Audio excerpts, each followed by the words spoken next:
Olá, meus caros. Eu quero conversar com vocês hoje sobre um assunto bastante importante e interessante, que é a hipótese da obrigatoriedade de retenção de 11% na contratação de serviços de uma empresa para outra empresa. Antes da gente entrar no assunto, vou mandar um abraço. Eu estou super atrasado em abraços, já falei isso aqui algumas vezes, né? Então, eu sempre me sinto em dívida quando eu estou aqui mandando abraços. E agora eu entrei numa fase de agradecer o pessoal da nossa equipe da Sevilha. Então, quero mandar hoje um abraço para a Roberta Careta, que trabalha no nosso expediente. Ela trabalha lá com abertura, alterações, encerramentos de empresa.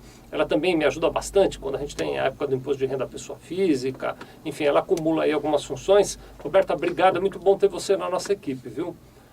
E aí, voltando ao assunto do dia, vamos falar sobre retenção de 11% nas contratações de serviços entre uma empresa e outra empresa. Primeira coisa que eu quero te dizer é o seguinte: o INSS, a Previdência Social, ela determinou o seguinte, que quando uma empresa presta serviços para outra sob a forma de cessão de mão de obra, e aí você vai me dizer mais o que é cessão de mão de obra, até tem um outro vídeo onde eu falo, mas para talvez poupar um pouquinho do teu tempo, vamos ver se dá certo. Felipe, bota aqui para a gente a definição de cessão de mão de obra. O Felipe vai botar uma luzinha aí, você pode, se você for, hoje em dia tem aqueles computadores que tem vários núcleos de processamento, né? Então se você for multiprocessamento, você vai me ouvindo e vai lendo aí a tabela. Se você não for multiprocessamento como eu não sou, por exemplo, não tem problema, dá um pause no vídeo, dá uma lida na definição, aí você dá o play e eu continuo falando aqui. Vamos lá, tá aí a definição, você já está vendo qual é a definição da cessão de mão de obra. Então, nas hipóteses em que uma empresa presta serviços para outra, dentro dessas características de cessão de mão de obra, que está aí descrito nessa luzinha que o Felipe colocou, e aliás já pode tirar, Felipe, obrigado. Quando há essa prestação de serviços, o tomador do serviço é obrigado a efetuar uma retenção de 11% para o INSS, desde que atenda uma segunda condição. Então, a primeira condição tem que ser cessão de mão de obra, conforme a definição que a gente já viu do que é cessão de mão de obra, e numa segunda definição tem que ser um dos serviços que está previsto na legislação, tem que ser um dos tipos dos serviços que está previsto na legislação. Para isso existe uma lista de serviços, né? O Felipe, eu vou pedir a ele, e ele vai colocar para nós no final desse vídeo aqui. Então, quando eu acabar de conversar com você não desliga não, nem troca de canal. Assiste o finalzinho, porque ele vai passar todos os tipos de serviços que estão sujeitos à retenção do INSS. Como eu disse, então, duas necessidades. É cessão de mão de obra e está nessa lista que o Felipe vai mostrar para você ao final. Atendendo essas duas necessidades, você que é tomador do serviço tem que efetuar a retenção de 11%, você que é prestador do serviço tem que se sujeitar a essa retenção de 11% para fins de previdência. Essa retenção funciona como qualquer outra, ele pega lá o valor total da nota fiscal, o tomador, né?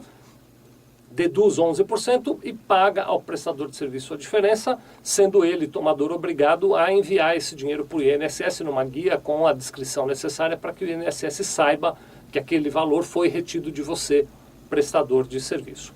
O valor que lhe foi retido, o prestador de serviço, pode ser deduzido da guia de INSS que você tem que recolher. Então, por exemplo, você que é nosso cliente aqui, prestou serviço sob cessão de mão de obra para alguém. Quando este alguém efetua a retenção de você, você faz lá as anotações necessárias para que a gente identifique, e aí nós vamos deduzir este valor descontado, retido de você, do valor da guia de GPS que você tem que recolher para a Previdência Social.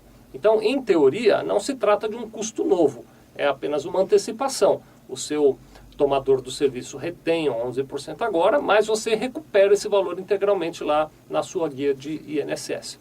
Estou dizendo em teoria porque há algumas situações muito específicas em que você acaba acumulando créditos, porque a retenção que o teu tomador faz é de um valor superior ao valor que você tem que recolher no seu GPS.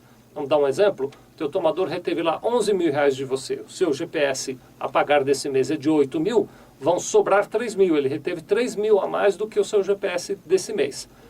Então você não paga o seu GPS desse mês, compensa integralmente esses 8 mil, isso a gente faz para você que é nosso cliente, né? E os 3 mil que sobraram, nós compensamos no mês seguinte. E assim por diante, até que um dia cabe o teu crédito lá com o INSS. Algumas situações, e nós mesmos temos alguns clientes assim, em que todo mês ele acumula crédito. Todo mês o tomador retém 11 e ele só tem 8 para pagar. Ficam 3 mil a mais lá. No mês que vem o tomador retém mais 11 e você só tem 8 para pagar. E vai acumulando esses créditos. É possível pedir o ressarcimento, a restituição desse valor em dinheiro lá para o INSS.